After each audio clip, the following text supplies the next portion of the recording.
माझे लग्न होऊन 5 वर्ष पूर्ण झाले होते. मला अजून मूल बाळ नव्हते. माझ्या सासूने मला घरातून बाहेर काढून माझ्या नवऱ्यासाठी दुसरे लग्न करायचे ठरवले होते. पण मी सासूबाईंना म्हटले, मला फक्त 9 महिने द्या, तुम्हाला मूल बाळ देईन. मग मी एका बाबाकडे उपचारासाठी गेले. बाबांनी मला त्यांच्या झोपडीमध्ये घेऊन गेले आणि तिथेच मला नेमकं बाबांनी माझ्यासोबत काय काय केले तेच मी तुम्हाला व्हिडिओमध्ये सांगणार आहे. कथा खूप सुंदर आहे, शेवटपर्यंत बघा. नमस्कार मित्रांनो, माझे नाव दीपाली आहे. आज माझ्या नशिबाचा निकाल लागायचा होता. मी दवाखान्यातून बाहेर बसून देवाला सतत प्रार्थना करत होते की मला चांगलीच बातमी मिळावी. माझ्या लग्नाला 8 महिने झाले. तेव्हापासूनच माझ्या नवऱ्याला, सासूबाईंना आणि नंदेला बाळाची आस लागली होती. आता तर माझ्या लग्नाला 5 वर्ष झाली होती. आज माझी तब्येत बिघडली म्हणून सासूबाई आणि माझा नवरा मला डॉक्टरांकडे घेऊन आले होते. पण अजून डॉक्टरांनी मला दिवस गेले आहे की नाही हे सांगितले नव्हते. म्हणूनच मी देवाला प्रार्थना करत होते की माझा रिपोर्ट पॉझिटिव्ह यावा. पण जेव्हा नर्स माझ्याकडे येत होती तेव्हा तिचा चेहरा पाहिला, तेव्हा तिच्या चेहऱ्यावरती उदासी पाहून मी समजून गेले होते की माझ्यासाठी कोणतीही आनंदाची बातमी नाही. ती म्हणाली, तुम्हाला उगाचच गैरसमज झाला आहे. तुम्हाला मुलं होणार नाही आणि मला वाटते की तुमच्यात काहीतरी कमी आहे. तुम्ही तुमची तपासणी करून घ्या. असं नको व्हायला की नंतर तुम्हाला जास्त महागडे उपचार करावे लागतील. नर्सचं बोलणं ऐकून सासूबाईंनी माझ्याकडे असं पाहिलं जणू मी खूप मोठा गुन्हा केला आहे. त्यांच्या वागण्यावरून स्पष्ट दिसत होते की नर्सच्या बोलण्याने सगळ्यांना निराशा झाली होती. माझा नवरा म्हणाला, उपचार करायची काही गरज नाही, आता आपण घरी जाऊया. त्यांनी लगेच रिक्षा थांबवली आणि आम्ही त्यात बसून लगेच घरी आलो. माझं हृदय खूप रडत होतं. घरी येताच नवऱ्याने मला चहा बनवायला सांगितलं. मी चहा बनवून आणल्यावर माझा सासूबाई, नवरा आणि नणंद यांची गोष्टी करत होते की जर मला आज मुलं झाली नाही तर अजून 5 वर्षांनीही होणार नाही आणि कधीही होणार नाही. त्यामुळे वेळ वाया घालवण्यात काही फायदा नाही. आपण लवकरच यावर उपचार करून घ्यायला पाहिजे किंवा सर्व तपासण्या करून हे शोधायला पाहिजे की मी कधी मूल जन्माला घालू शकते की नाही. हे ऐकून माझ्या सासूबाई म्हणाल्या, अरे बेटा, आपल्याकडे एवढे पैसे कुठे आहेत की आपण हिची तपासणी किंवा उपचार करू शकणार. मग तसंही नापीक जमीन नापीकच असते. त्यावर कितीही मेहनत केली तरी ती पीक देऊ शकत नाही. या बोलण्याने माझ्या हृदयात बाण घुसले. मी तुझ्यासाठी एक चांगली मुलगी बघते, अशी मुलगी जी वर्षाच्या आत आपल्याला या घराला वारस देईल, असं माझ्या सासूबाईंनी मोठ्या खुशीने म्हटलं. माझं घर उद्ध्वस्त करताना त्यांना थोडीही दया येत नव्हती. मी विचार करून माझ्या सासूबाईंना म्हणाले, आई, तुम्ही मला 1 वर्षाची वेळ द्या. जर मूल झाले नाही तर मी स्वतःच या घरातून निघून जाईन. मलाही इथे राहण्याचा काही शौक नाही आहे. माझं बोलणं ऐकून माझ्या सासूबाईंनी माझ्याकडे असं पाहिलं जणू मी एखाद्या चमत्काराबद्दल बोलले होते. मग माझ्या तोंडून हे ऐकून त्या म्हणाल्या, अरे, जेव्हा 5 वर्षात काही झालं नाही तर 1 वर्षात काय होणार. मी म्हणालो, मी सांगते ना, तुम्ही मला शेवटची संधी द्या. माझ्या नवऱ्यासाठी कोणत्याही मुलीचे स्थळ बघू नका. मी माझ्या नवऱ्यासाठी सर्व काही सहन करू शकते, पण माझ्या नवऱ्याला वाटून घेऊ नाही शकत. कोणतीही स्त्री आपल्या नवऱ्याला दुसऱ्या स्त्रीसोबत पाहू शकत नाही. फक्त तुम्ही थोडा वेळ द्या. मी देवाला प्रार्थना करेन. माझा इलाजही स्वतःच करेन. जर तुम्हाला मूल मिळालं नाही तर मी स्वतः या घरातून निघून जाईन. मी सांगते ना, तुम्हाला कोणतीही अडचण येणार नाही. हे ऐकून सासूबाईचे तोंड उघडेच राहिले. अरे बघा, तरी कशी बोलते? हिला एवढी हिंमत कुठून आली की ही आपल्याला सोडून जाईल? म्हणजे हिच्या डोक्यावर कुणाचा तरी हात आहे.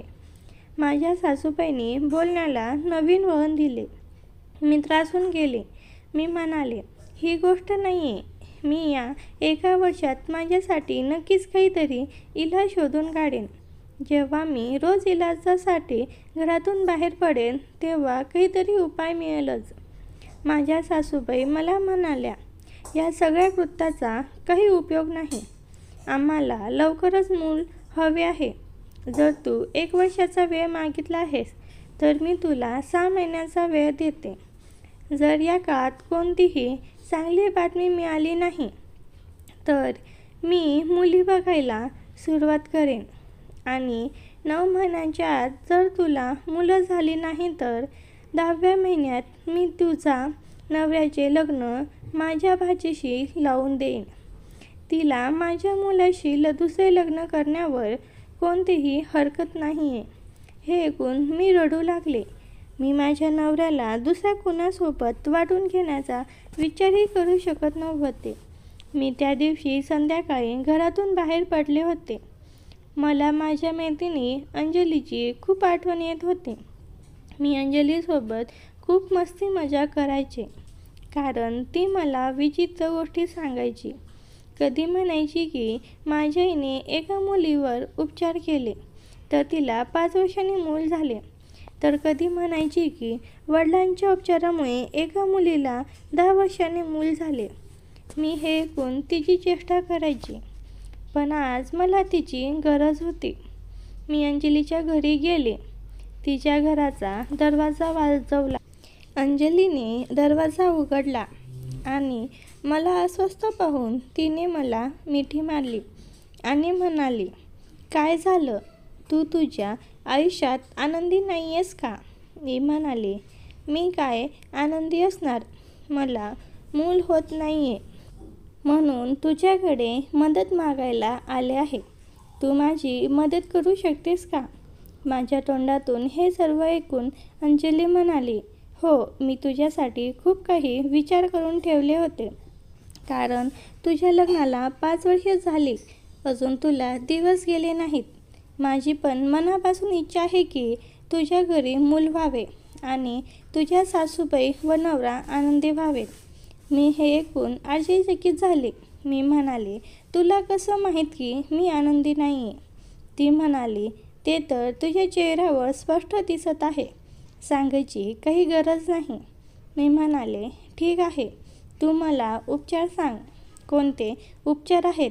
त्यावर ती म्हणाली, मी तुला बाजारात घेऊन जाईन. बाजारात एक म्हातारा माणूस बसतो. त्याच्याकडे प्रत्येक प्रकारच्या वान स्त्रियांचा उपचार आहे. तू त्याच्यावर विश्वास ठेव किंवा नको ठेव, पण त्याने बऱ्याच बाईंवर उपचार केले आहेत. तू पण त्याच्याकडे गेलीस तर रिकाम्या हाताने परत येणार नाहीस.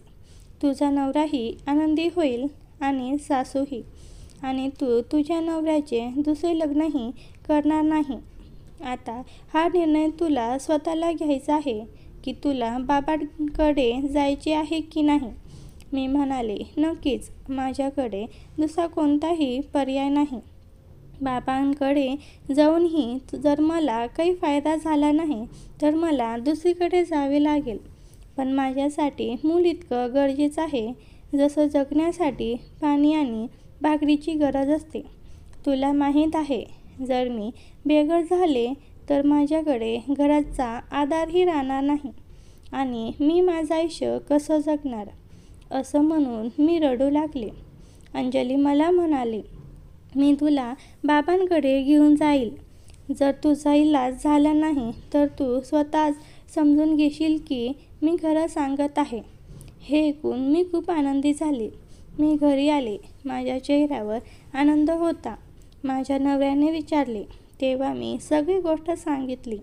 माझ्या बोलण्याआधीच तो म्हणाला, ठीक आहे, जर बाबांकडे तुझा इलाज असेल तर मी दुसरे लग्न करणार नाही.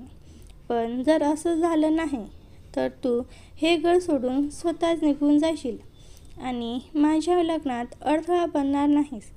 मी म्हणाले, ठीक आहे, तू मला फक्त 9 महिन्याचा वेळ दे. माझ्या नवऱ्याच्या चेहऱ्यावर हसू होतं. जणू त्याला आधी सगळं माहीत होतं. मी देवाला प्रार्थना केली होती की जे काही होईल ते सगळं ठीक व्हावं. दुसऱ्या दिवशी दुपारी मी घरी गेले.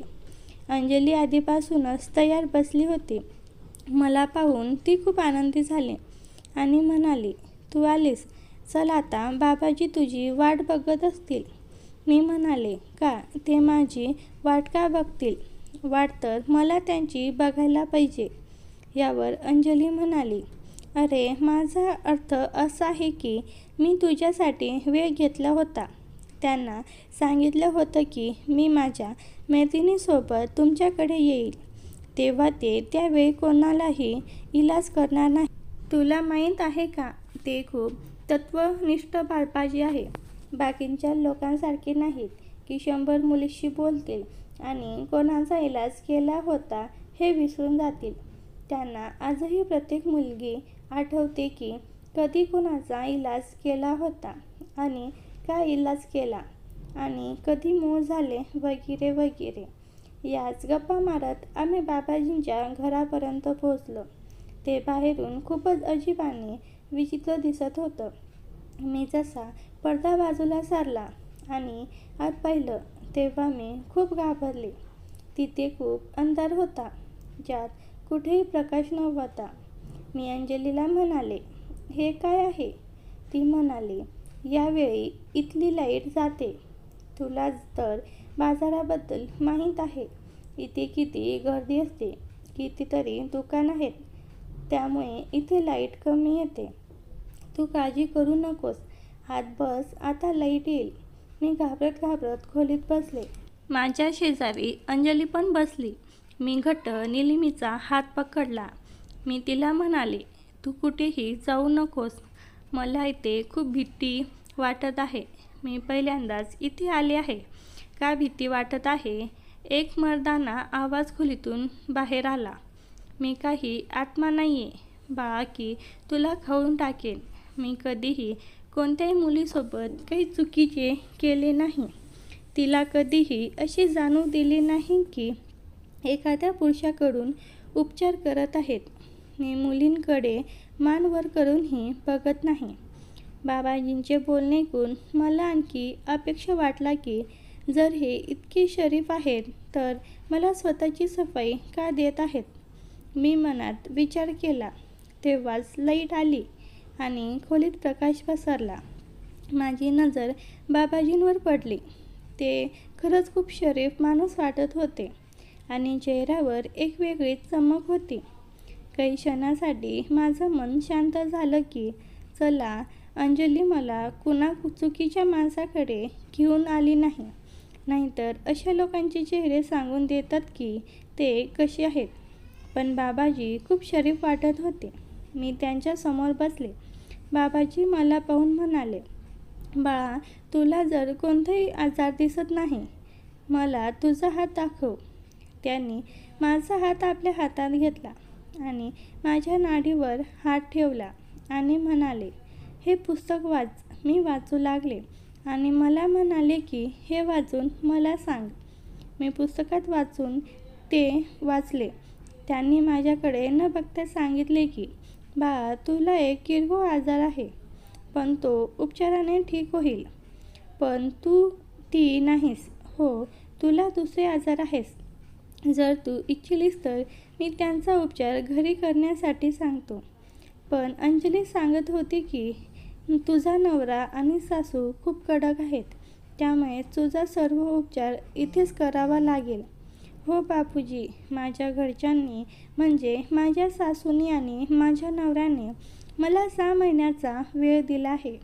जर मला इतक्या वेळात मूळ झाले नाही तर माझा घटस्फोट होईल आणि माझा नवरा दुसरे लग्न करतील. हे ऐकून बाबाजी मला म्हणाले, ही तर खूप वाईट गोष्ट आहे बेटी. संतान पुरुषाच्या नशिबाने होते, स्त्रीच्या नशिबाने भोजनाची प्राप्ती होते. बाबाजींचे बोलणे ऐकून मी आनंदी झाले की चला मी वाज नाही आहे, माझा इलाज होईल.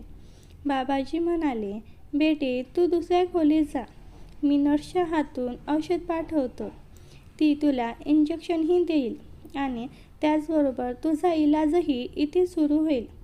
10 दिवस तुझा इलाज होईल, मग तू बरी होशील, अशक्तपणाही दूर होईल. बाबाजींनी सांगितले आणि मला त्यांच्या खोलीत जायची आज्ञा दिली.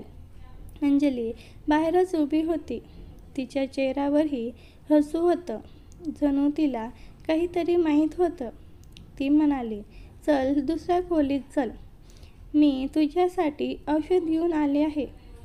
अंजली मला दुसऱ्या खोलीत घेऊन गेली. तिथे एक पलंग पडलेला होता, त्याच्यावर चादर अंथरलेली होती आणि रेशमी बिछाना होता. मी त्या बिछाणावर जाऊन बसले. अंजली म्हणाली की तुला इलाजासाठी झोपावे लागेल, खूप उशीर होईल.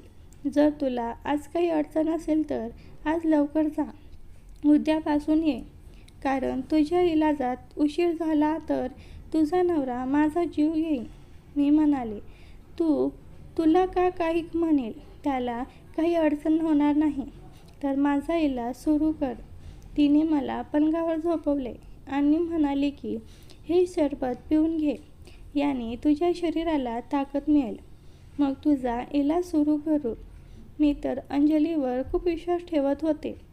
मी सरबत पिऊन घेतला. मग तिने मला झोपवले आणि वरून एक ओले कापड टाकले. मला काही समजले नाही की त्यानंतर काय झाले. मी पूर्णपणे बेशुद्ध झाले. जेव्हा माझी झोप उघडली तेव्हा जवळपास 2-3 तास उलटून गेले होते.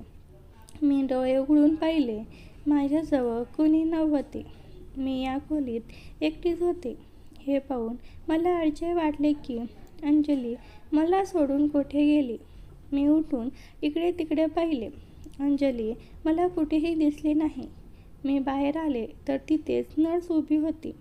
तिने मला इंजेक्शन दिले होते. ती अंजली कुठे गेली? मी रडक्या स्वरात तिला विचारले. संध्याकाळचे 7 वाजले होते. अंधार झाला होता. ती अंजली तर निघून गेली.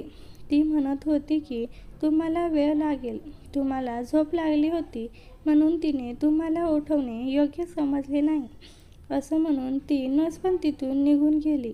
मी बाबाजींबद्दल विचारले तर कळले की ते पूजा करत आहेत. आता तर मी आणखीनच अस्वस्थ झाले. मी स्वतःहून तिथून एक रिक्षात बसून घरी आले. रिक्षात येताच मी पाहिले की माझी सासू आणि माझा नवरा बसून माझी वाट बघत होते. त्यांनी मला पाहून विचारले की कुठे गेली होतीस? मी त्यांना म्हणाले, मी माझ्या इलाजासाठी गेले होते, पण रस्त्यात काही अडचण झाली. रस्ता बंद होता, त्यामुळे उशीर झाला. माझ्या नवऱ्याने मला डोक्यापासून पायापर्यंत निरखून पाहिले आणि मला म्हणाले, रस्ता बंद होता असं वाटत नाही. आजपासून मला खोटं बोलू नकोस, नाहीतर 6 महिन्याच्या आतच तुला सोडून देईन. हे ऐकून मी रडू लागले. माझा नवरा आता माझ्यावर संशय घेऊ लागला होता. सासूही मला रोखून बघत होती. मला अंजलीचा खूप राग येत होता.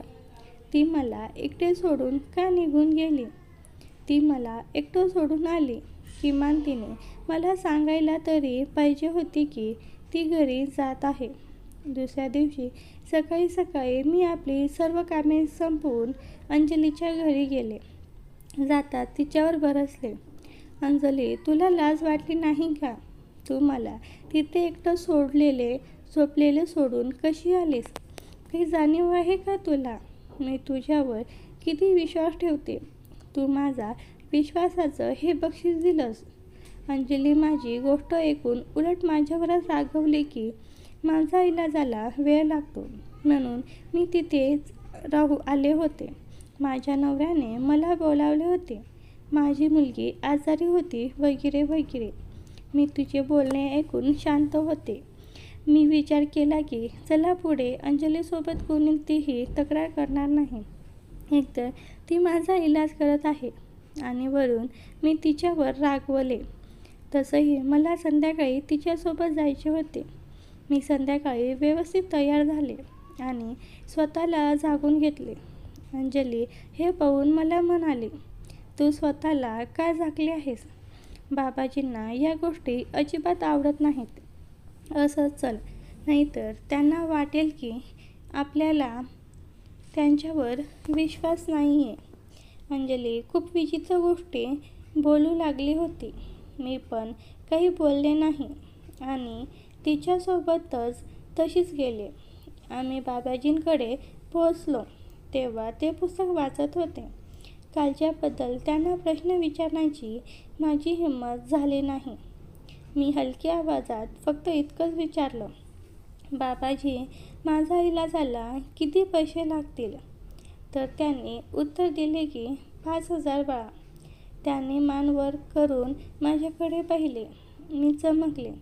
5 दिवसाचे 5,000 एवढे जास्त तर नाहीत.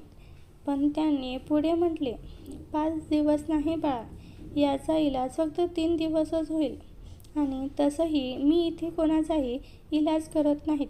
तुला माहीत आहे, जमाना खूप खराब आहे. तू सांगितले की हिच्या घरात अडचण आहे. म्हणूनच मी म्हटले होते की इंजेक्शन आणि औषध मी इथेच देईन, नाहीतर इथे जागा नसते. तुला पण माहीत आहे. बाबाजींनी मोठ्या बेखुरीने सांगितले. मला त्यांच्या स्वभावाचे काही समजत नव्हते की ते का रागात आहेत. खेर बाबाजी माझ्याशी बोलले नाहीत. मी दुसऱ्या खोलीत आले. अंजली ते सरबत घेऊन माझ्याजवळ आली आणि म्हणाली, चल हे सरबत पिऊन घे, जेणेकरून तुझा इलाज सुरू होऊ शकेल. मी म्हणाले, मला हे सरबत पाजण्याची तुला एवढी घाई का आहे? मला हे सरबत प्यायचे नाहीत. तर ती मला म्हणाली, तू माझ्यावर संशय घेते आहेस. मी तुझी मैत्रीण आहे. तुझ्याबद्दल वाईट काय विचार करेन? असं म्हणून तिने सरबत माझ्या तोंडात ओतले. मी म्हणाले, ठीक आहे, पिते. मी ते पिऊन घेतले. त्याची चव जरा वेगळीच होती. माझं डोकं फिरायला लागलं होतं. खोलीत खूपच अंधार होता, पण ते सरबत प्यायल्यामुळे मी चांगलीच बेशुद्धसारखी झाले होते. तिने मला झोपवले आणि मग थोड्या वेळाने बाबाजी आले. ते सरबत पिल्याने मला काही उमजत नव्हते. ते जसे सांगायचे तेच मी करत होते. मला आतून काहीतरी जाणवत होतं. मला काहीतरी करावंसं वाटत होतं. ते औषध पिल्याने माझी उत्तेजना वाढत होती. माझ्या डोळ्यांसमोर धुंदलं वाटत होतं. अंजली पण मला ओळखू येत नव्हते. मी अंजलीला माझ्याकडे ओढत होते. थोड्या वेळाने बाबाजी आले. बाबाजी अंजलीला बाहेर पाठवले. अंजली लगेच बाहेर गेली. बाबाजी आतून कडी लावून माझ्याकडे येत होते. मी बाबाजींना बोलत होते, बाबाजी चला ना लवकर, माझा इलाज करा. बाबाजी माझ्याजवळ आले. बाबाजींनी मला उचलून जवळ घेतलं आणि माझे दोन्ही हाताने भरदार व्यक्तिमत्व हाताळायला लागले. जशी मी विव्हळले, त्याने मला ढकलत भिंतीला टेकवलं. त्याची नजर नको तिथे जात होती. त्याने हळूच माझ्या केसातून हात फिरवला. माझ्याकडे वेगळ्या भावनेने बघत होते. बाबाजी मला म्हणाले, मला तू खूपच सुंदर दिसत आहे. खूप दिवसापासून कोणी मिळतच नव्हते, पण आज ती संधी मिळाली आहे. मी तुझ्यावर खूप प्रेम करेन. तुझ्या सगळ्या गरजा पूर्ण करेन. त्यांना पाहून माझी भावना पण दाटून आली होती. बाबांनी माझी भावना पाहिली आणि म्हणाले, वाह, तू तर तयार झालीस. तोही वेळ न दवडता मला पापी द्यायला सुरुवात केली. इकडे माझ्या भावनेची अस्वस्थता बिकट झाली होती. मला वाटत होतं रोज सुंदर वेळेचा अनुभव घ्यावा, पण त्या दिवशी तर सुंदर वेळेचा अनुभव घ्यायचाच होता, कारण बाबाजी माझी भावना दाटून आणली होती. मी विचारलं, बाबाजी, तुला मी आवडत होतो तर आधी का नाही सांगितलंस? त्या म्हणाल्या, बाबा, मी एक विवाहित बाई आहे. मला समाजाची आणि कुटुंबाची भीती वाटते.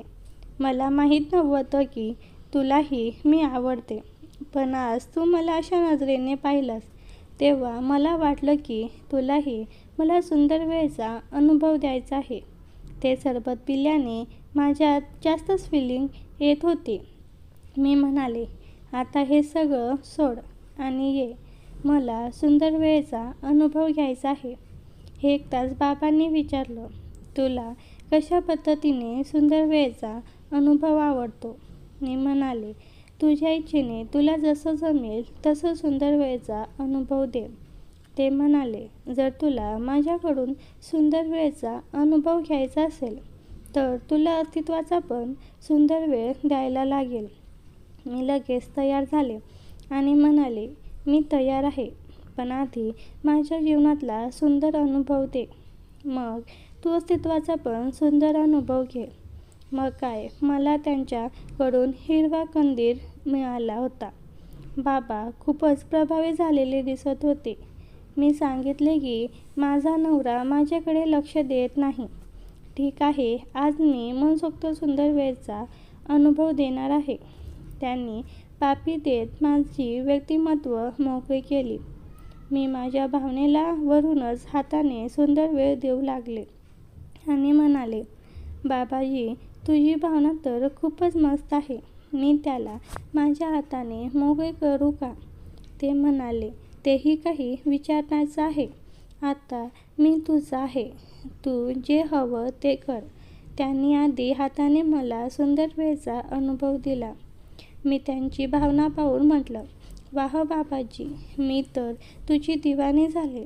तुझ्यासारखी भावना आजवर मी पाहिली नाही. मी त्यांच्या डोळ्यात पाहून गोड हसत त्यांच्या भावनेला तोंडाने सुंदर वेळेचा अनुभव देऊ लागले. 5 मिनिटांनी बाबाजी म्हणाले, एकटी सुंदर अनुभव घेत राहणार का? मला पण सुंदर वेळेचा अनुभव घेऊ दे. मी म्हणाले, तुला कोणता सुंदर वेळेचा अनुभव पाहिजे? बाबाजी म्हणाले, मला तुझ्या जीवनाचा तोंडाने सुंदर अनुभव घ्यायचा आहे. तुझ्या अस्तित्वाचा सुंदर अनुभव घ्यायचा आहे आणि तुझ्या व्यक्तिमत्वाचाही. मी म्हणाले, आता नाही सहन होत. आता मला सुंदर वेळेचा अनुभव दे. बाबांनी मला खाली घेतलं आणि माझ्या जीवनात जोराने भावना टाकली. माझ्या तोंडातून आई गं मेली असं निघालं. मी ओरडले, जरा प्रेमाने सुंदर वेळेचा अनुभव द्या ना. मी कुठे पळून जात आहे. ते भावनिक झाले आणि प्रेमाने सुंदर वेळेचा अनुभव देऊ लागले. काही वेळात माझा त्यांच्या जीवनातून रंग सोडला. त्यांना विचारले, बाबाजी, तुला अजून किती वेळ लागेल? माझं 2दा झालं. मी थकले.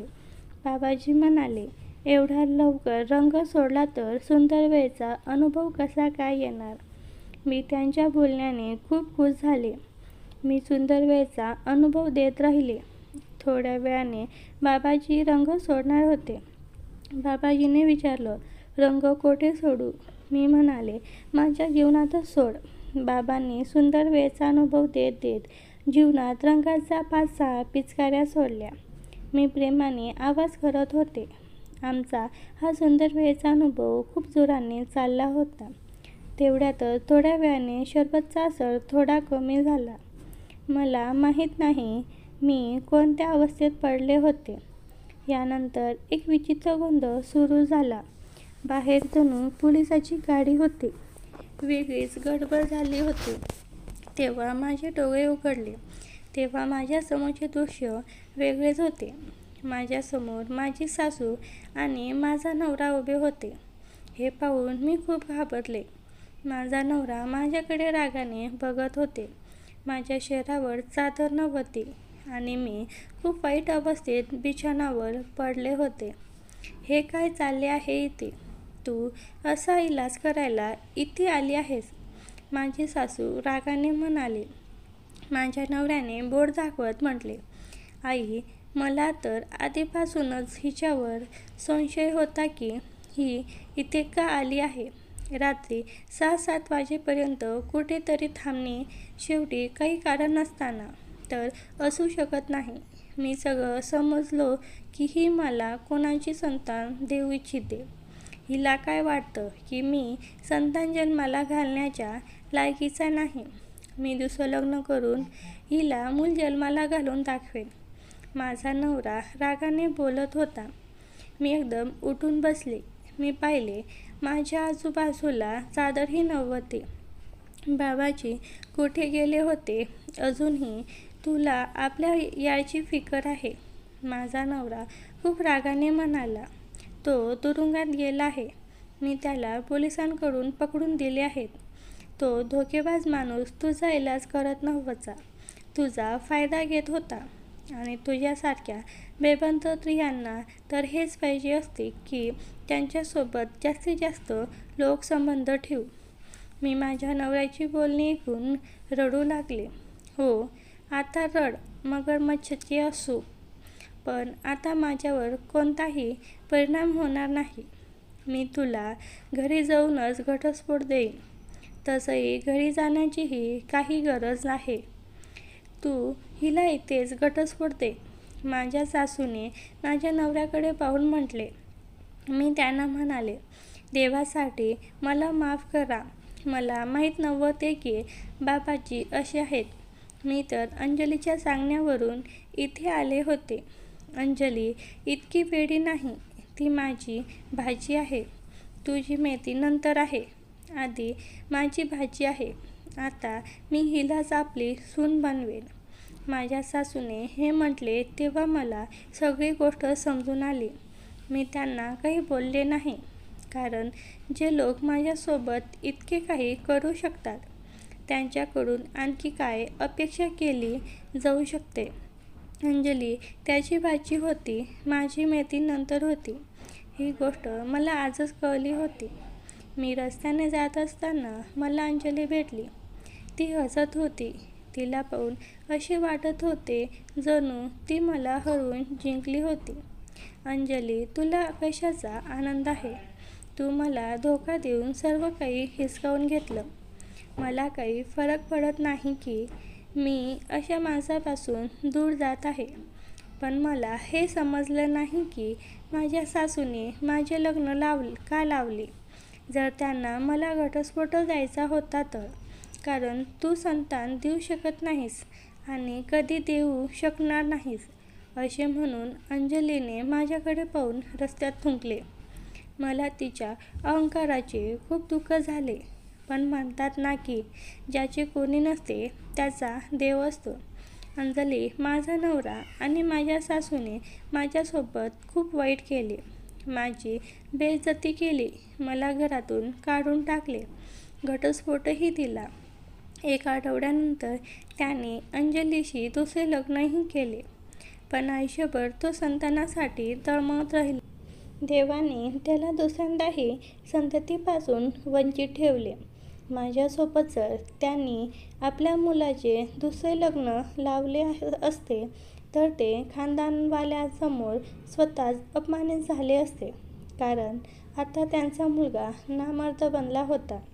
सगळ्यांनी म्हटले होते की त्याला पहिल्या बायकोपासून मूल झाले नाही आणि दुसऱ्यापासूनही होत नाहीये, तर याचा अर्थ तो नामर्द आहे. आता माझा नवरा समाजात मान वर करून नाही तर मान खाली घालून राहतो. यापूर्वी पण आपले जुने दिवस आठवून रडत राहतो आणि स्वतःला दोष देतो. तर मित्रांनो, ही होती आजची कथा. कथा कशी वाटली कमेंट करून नक्की सांगा.